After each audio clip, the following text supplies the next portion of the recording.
Hello, and welcome to this Silver Linings Moment with me, Wendy McVicker, Athens Poet Laureate.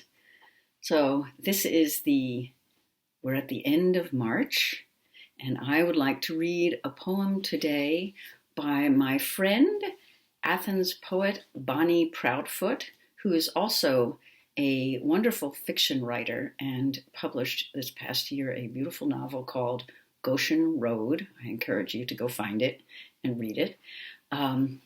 This poem appeared in Kestrel, the journal, and it just seemed, even though the title is Apology April, we're almost in April, we're close enough.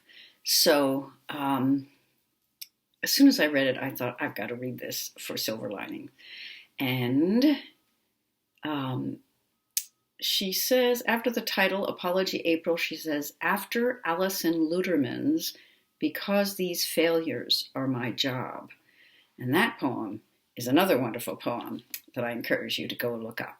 Now, Alison Luterman said she was inspired to write Because These Failures Are My Job by reading Lucille Clifton.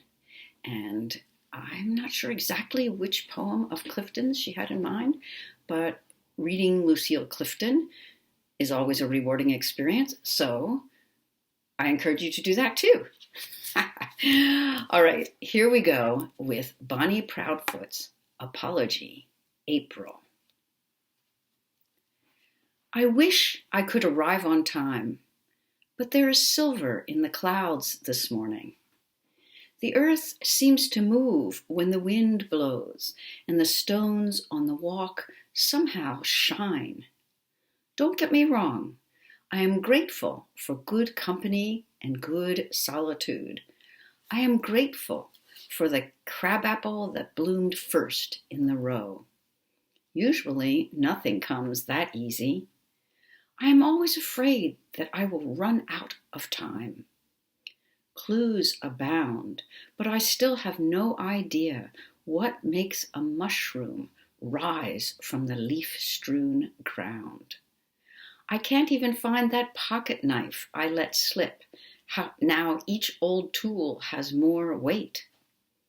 I am grateful for the way deer travel the woods across steep hillsides, their toe prints and footholds. It is the dampness of this valley, the warmth in sudden pockets of air, these bones the dog has dragged into the yard.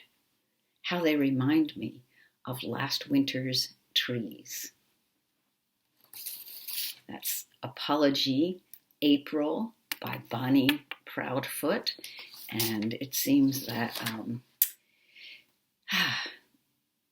it encourages us, as Maggie Smith's poem did last week, to go out and look around.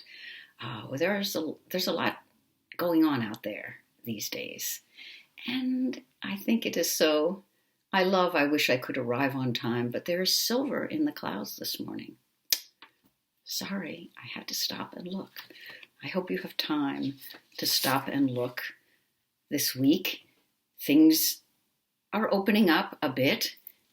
And so one can feel, with both the spring and the tentative opening of the world, a kind of rushing beginning. But let's hope we still take time to stop and look, even if it makes us a couple of minutes late.